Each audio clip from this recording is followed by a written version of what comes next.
আসসালামু আলাইকুম প্রিয় দর্শক, অন্য মঞ্চ অনুষ্ঠানে আপনাদের স্বাগত জানাচ্ছি। দর্শক, গত কয়েকদিন থেকে একটা ব্যাপার খুব করে আলোচনা হচ্ছে। বিএনপির সাবেক নেত্রী এবং স্বতন্ত্র হিসেবে যিনি এমপি নির্বাচিত হয়েছেন রুমিন ফারহানা, যাকে নিয়ে অনেক আলোচনা। বিএনপি কেন তাকে মনোনয়ন দিল না? সংসদে তিনি বলেছেন বিএনপিকে ধন্যবাদ জানিয়েছেন মনোনয়ন না দেওয়ার জন্য। এরকম বক্তব্য যখন দিচ্ছেন, বিএনপির প্রতি খুব একটা মোহ তার আর নাই। বিভিন্ন বক্তব্যে বিএনপির সমালোচনা করতে দেখা যাচ্ছে। মানে ওই তার হাঁস মার্কা, যে মার্কায় তিনি নির্বাচন করেছিলেন, তার হাঁস খেলে ধান খেয়ে ফেলবে, এরকম বক্তব্যও তিনি দিয়েছিলেন। গত কয়েকদিন থেকে তাকে নিয়ে আলোচনা যে রুমিন ফারহানা এনসিপিতে যোগ দিতে চলেছেন।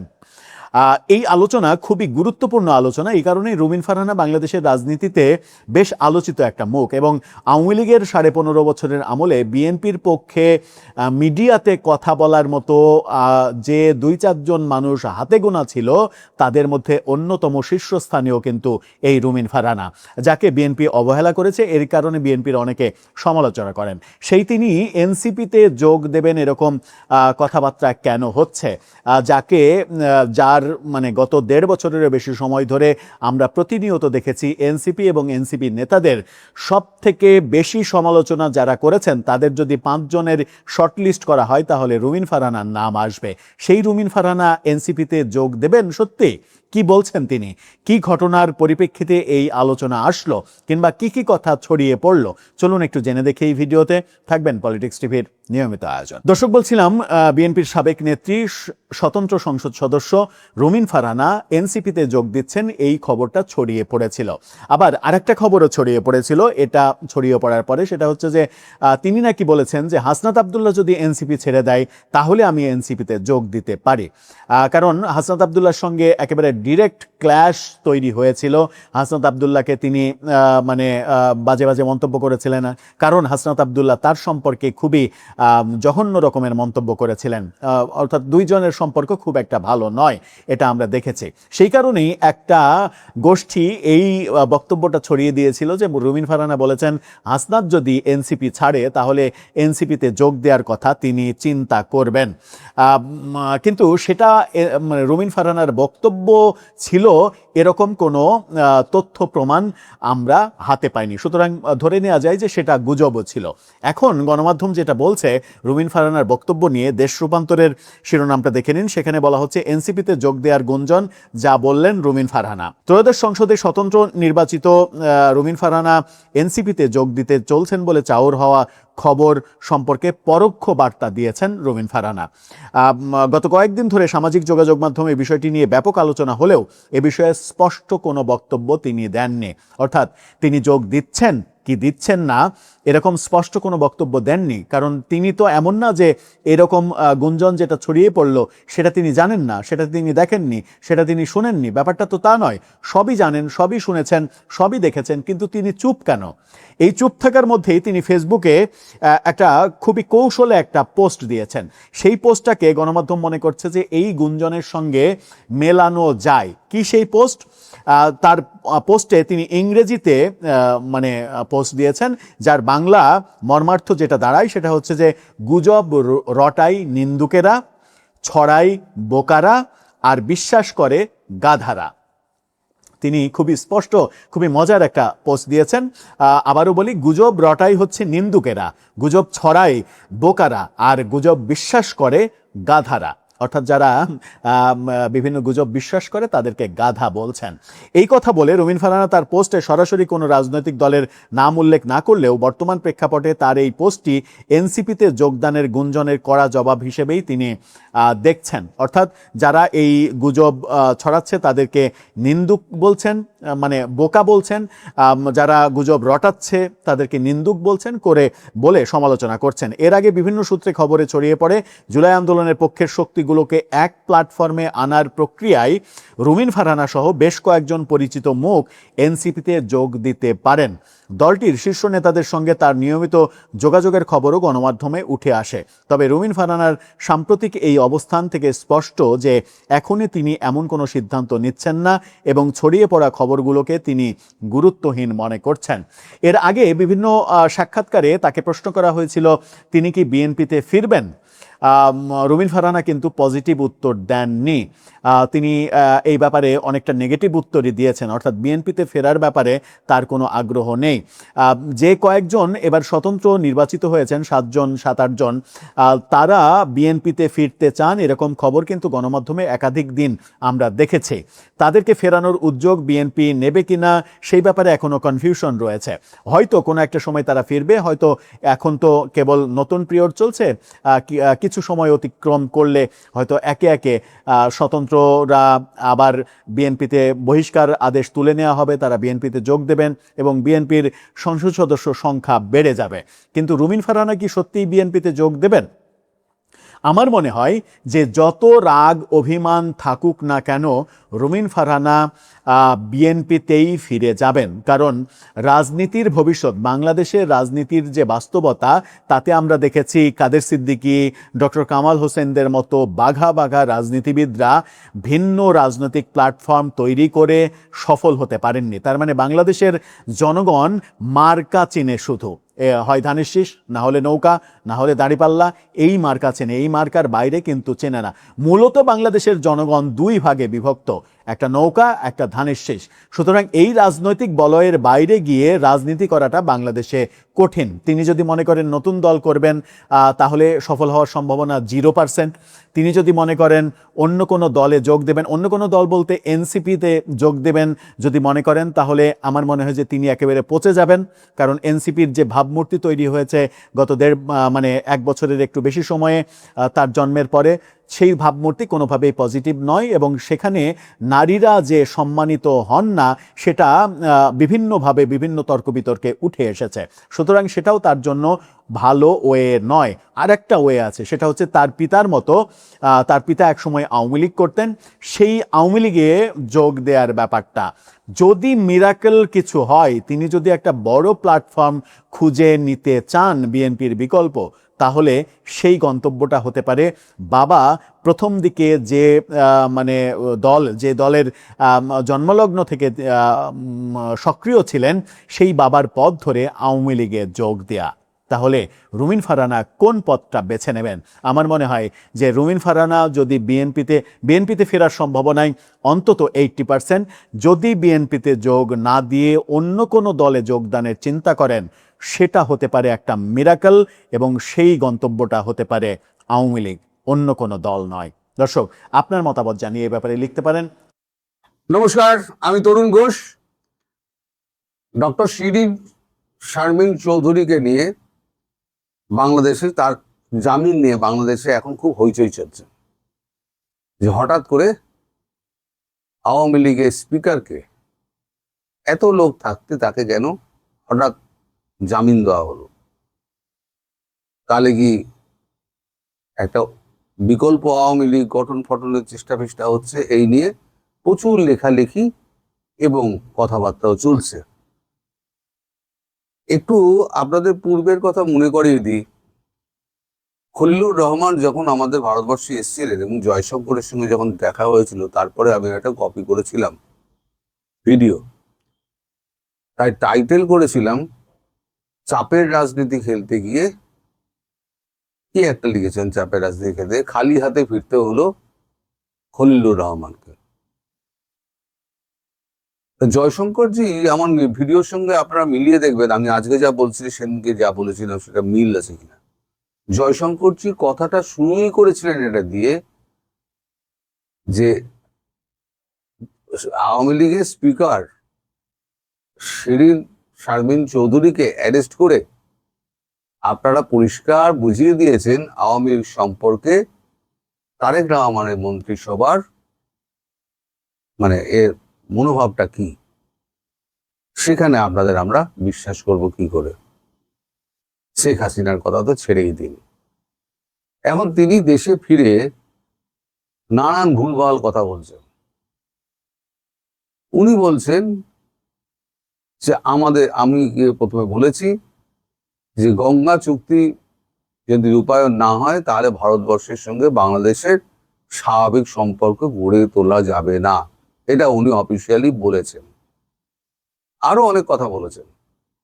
এবার দর্শক আপনারা বিচার করুন যে এখন বাংলাদেশের যা অবস্থা, সেখানে বাংলাদেশ কি ভারতবর্ষকে শর্ত দেওয়ার জায়গায় রয়েছে? আদৌ রয়েছে? যেখানে বাংলাদেশ পুরো ভারতের ওপর ডিপেন্ড করছে, সেখানে বাংলাদেশ ভারতকে শর্ত দেবে, এটা আপনারা বিশ্বাস করেন? যদি বিশ্বাস করেন তাহলে সে কথা অন্য, আপনারা আপনাদের বিশ্বাস নিয়ে থাকুন, কারণ ভবিষ্যৎ বলে দেবে আপনাদের বিশ্বাসের মূল্য কতটা ছিল। অর্থাৎ জয়শঙ্করের সঙ্গে যে মিটিংটা হয়, আমি যা যা বলেছিলাম সেইগুলোই কিন্তু হয়েছে। আমি খবর পেয়েছিলাম আমাদের বিদেশ মন্ত্রক থেকে, আপনাদের খলিলুর রহমান এখন দেশে ফিরে পিঠ বাঁচানোর জন্য নানান রকম এলোমেলো কথা বলে যাচ্ছেন। কোনো মানে সদর্থক মন্তব্য বা উত্তর তার কাছ থেকে কিন্তু ভারতবর্ষ ভিজিট সম্পর্কে পাওয়া যায়নি। এরপরে শুনছি তিনি আবার বেজিং যাবেন। এই মুহূর্তে বেজিং এর যে অবস্থা, ওখানে গিয়ে কতটা কি করতে পারবেন সে ব্যাপারেও আমার সন্দেহ রয়েছে, কিন্তু সেটা আমার আলাপের বাইরে। খলিলুর রহমান নিজেকে নিজেকে উত্তরদায়িত্ব করার জন্য, সামলানোর জন্য, নিজের পজিশন সামলানোর জন্য এখন ভুলভাল বকে যাচ্ছেন। এখন ভারতের প্রেশার ট্যাকটিক যেটা উনি খাটাতে চেয়েছিলেন, সেই প্রেশার ট্যাকটিকের কথাই কিন্তু উনি বলে যাচ্ছেন, যেটা আমি বলেছিলাম যে প্রেশার ট্যাকটিক করতে গিয়ে, চাপের রাজনীতি করতে গিয়ে, কূটনীতি করতে গিয়ে তিনি ডুবেছেন। এখন আপনাদের যে প্রধানমন্ত্রী তারেক রহমান নানান রকম চুক্তি ফুক্তি সই করে তো ভারতের সঙ্গে তিনি তো গদিতে বসেছেন, বসে তিনি চোখ উল্টে দিয়েছেন। উনি এখন তার ব্যক্তিগত যে এজেন্ডা গুলো ছিল না, তার উপরে যে অত্যাচার হয়েছিল যারা করেছিল, তাদেরকে অ্যারেস্ট ফ্যারেস্ট করার ব্যাপারে আগে সেটাও, আর ব্যাপারটাও একটা আমি যে ফেলে দেওয়ার মতো বলছি তা নয়, কিন্তু পুরোটাই তো দেখতে হবে। তার বিরুদ্ধে যদি অনৈতিকভাবে কিছু করা হয়ে থাকে, তিনি যদি ব্যবস্থা নেন, তাহলে পরে সেটা ঠিক আছে, কিন্তু সঙ্গে সঙ্গে দেশটাও তো দেখতে হবে। দেশের স্থিতিশীলতা যাতে বজায় থাকে। আজকে এই অবস্থা আপনারা কতটুকু জানেন আমি জানি না, আমি একটা ভিডিও করব, সেটা হচ্ছে যে গতকালের বৈঠকের পর ট্রাম্প খেপে গিয়ে বলেছে আমি হরমুজ ব্লক করে দেবো। তার যত রণতরী আছে, দুটো তো রণতরী ওপারে চলে গেছিল, ওই যখন আলোচনা হচ্ছিল সেই সময়তে দুটো রণতরী পাস করিয়ে দিয়েছিল, দুটো ওমান উপসাগরে রয়ে গেছে, তাহলে ওমান উপসাগর বন্ধ করে দিল, আর এদিকে বাকিটুকু বন্ধ করে দেওয়ার উপক্রম হচ্ছে, অথবা ওমান উপসাগরটাই পুরো বন্ধ করে দিল। এইবারে তো বন্দরগুলো থেকে তেল আসবে কি করে? সবাই তো বন্দরে তেলের জন্য যায়, বিশেষ করে হাইফা, সেটা যদি বন্ধ হয়ে যায় তাহলে পরে কি করে হবে? সম্ভবত হাইফা, ভুল হলে আমার শুধরে দেওয়ার চেষ্টা করবেন, কারণ আমি তো কোনো কিছু দেখে বলি না, আমি যা মনে থাকে তাই নিয়ে আমি বলি। তো সেগুলো দিয়ে কিন্তু তার চিন্তা নেই। ভারত কিন্তু যদি তেলের সংকটের জন্য যদি ভারত ভোগে এবং যদি ইরান থেকে তেল আনা বন্ধ হয়ে যায়, একমাত্র রাশিয়ার ওপরে এবং কিউবার ওপরে, ভেনেজুয়েলা থেকে তেল উনি আনবেন না মোদিজি, কারণ সেটা আমেরিকার হাতে রয়েছে, উনি আনবেন না। তবে কিউবার ওপরে এবং আর কয়েকটা দেশের ওপর, আরবগুলো তো 12টা বেজে গেছে, শুধু আপনারা জানেন। ফলে ভারত তার নিজস্ব যদি প্রয়োজন জুগিয়ে যদি তেল না বাঁচে, তাহলে দেবে কি করে? উনি কিন্তু এইগুলো নিয়ে তারেক রহমান ভাবছেন না। এই যে যত ইউনূসের আমলে দুর্নীতি হয়েছে, এত শিশু মৃত্যু হচ্ছে, আমি ভিডিও করেছিলাম যে একটা বাক্য শাসক দলের পক্ষ থেকে, প্রধানমন্ত্রীর পক্ষ থেকে একটা বাক্য খরচ করা হয়নি।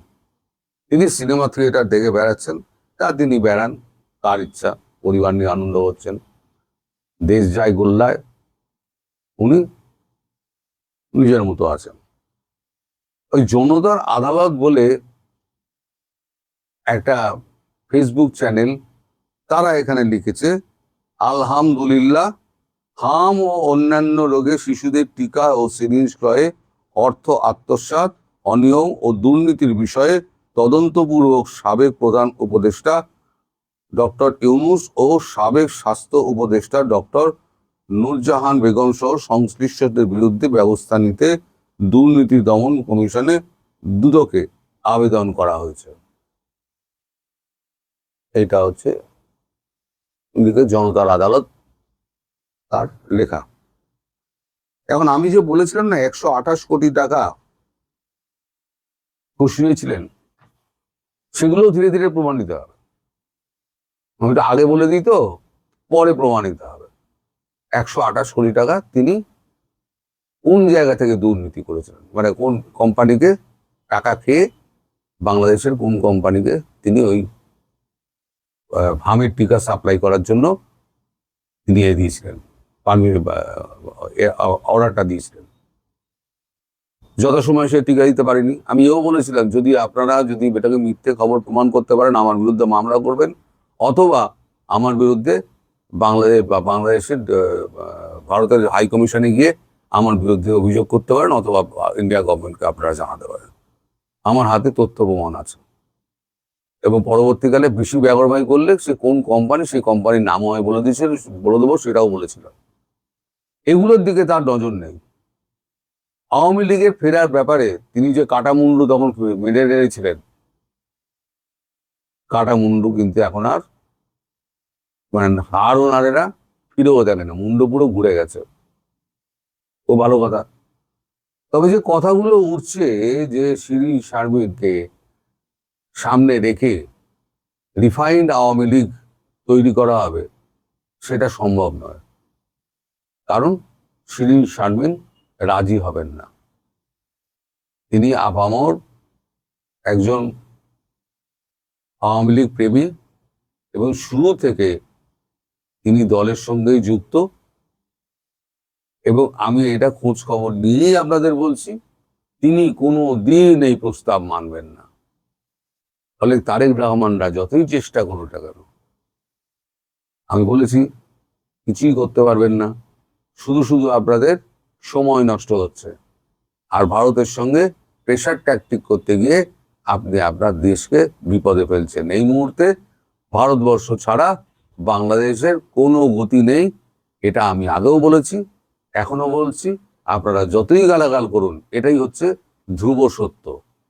সূর্য যেমন ওঠে অস্ত যায়, সেটা যেমন সত্য, এটাও সত্য।